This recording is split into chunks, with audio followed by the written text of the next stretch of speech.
Alam mo ba kung ano ang active learning? Ang active learning ay isang paraan ng pag-aaral na kung saan hinihikayat ang aktibong partisipasyon ng mga mag-aaral. Kasama rito ang pakikilahok sa mga gawain tulad ng diskusyon at group work upang mas maintindihan at maalala ang mga aralin. Layunin ng active learning na maging mas engaging ang pag-aaral, hindi lang puro pakikinig at panunood.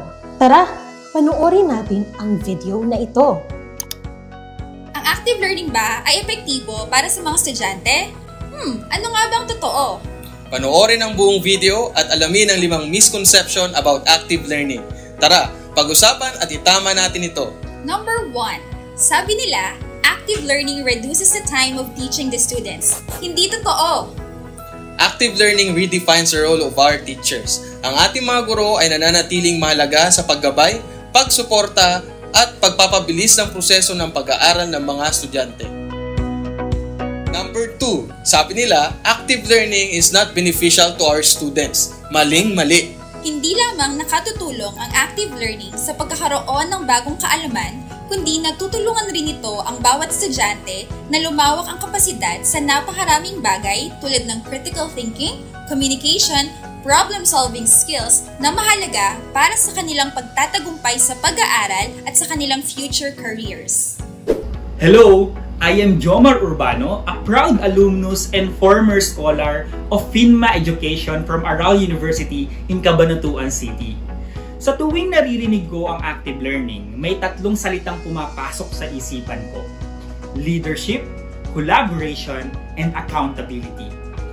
Bago ako mag-aral sa FINMA-Ed, nasanay ako na si teacher ang bida sa classroom, that they are the sole sources of information and knowledge. But in FINMA Education, hindi ganon. Kaming mga estudyante ang bida sa classroom.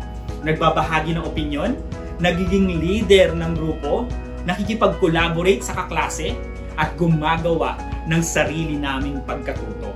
At si teacher ang aming facilitator.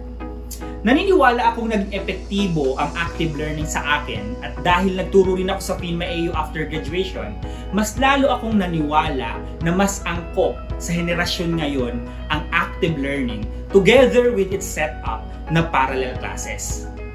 Active learning is not just about teaching strategies or set of procedures to learn a specific concept, but also a tool that lets students develop holistically beyond the 4 corners of the classroom and pages of the textbook.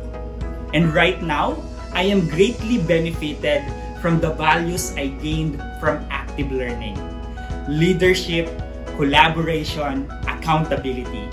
As the Dean of the College of Education and Senior High School Head in FINMA Education, Laguna Network. Number 3. Sabi nila, active learning requires advanced technology. Nako, mali ito! Bagamat maaaring mas mapabuti ng teknolohiya ang iyong karanasan, ito ay hindi kinakailangan o sa madaling salita ay hindi required. Ang active learning ay maaaring isagawa gamit lamang ang mga simpleng kagamitan tulad ng papel, sticky notes, whiteboard, o ang pakikipag-usap sa kapwa mo estudyante. Number 4. Sabi nila, active learning is time-consuming. Isa pang pangkaraniwang akala ay ubos oras sa klase ang active learning. Pagamat ang pagpaplano ng iyong active learning sessions ay maaaring mangailangan ng pagsisikap sa simula, karaniwang nauuwi ito sa mas epektibong paggamit ng oras. Actively engaged students are more likely to learn more and retain more information, reducing the need for extensive learning time. Magandang araw! I am Jamer Igat Naitan, a third-year civil engineering student from FINMA Orollio University and also a flex learning student. So I entered this university during the pandemic. And honestly, sobra ako na-shock noong unang beses ko na may encounter yung ganitong learning setup during my first months as an Orollian. So basically, lahat ng mga modules namin, kami yung nag-aaral on our own. Tapos kapag kami hindi kami maintindihan ng concept, especially during my course, that's the time that we will ask for assistance to my professor. Nakakapanibago siya at first dahil syempre, yun yung unang beses ko na may encounter yung ganitong uri ng learning setup.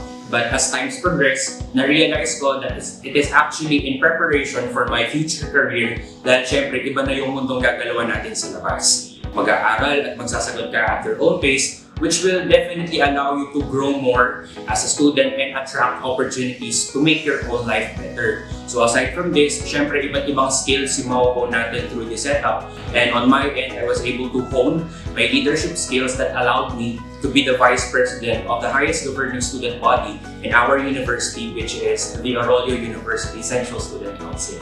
Number 5. Sabi nila, active learning is only for certain subjects. Isang maling akala na ang active learning ay naaangkop lamang sa mga piling paksa tulad ng science or mathematics. Ang totoo, maaring ito ay magamit sa pag-aanalisa ng panitikan, pag-uusap ukol sa kasaysayan, o pagsusolusyon ng mga komplikadong suliranin. Paalala, huwag basta-basta maniniwala sa mga maling impormasyon na nakikita o naririnig sa iba. Makabubuting kumausap ng guro o eksperto para maintindihang mabuti ang konsepto at benefits ng active learning. Learn more about active learning by reaching out to our career coaches.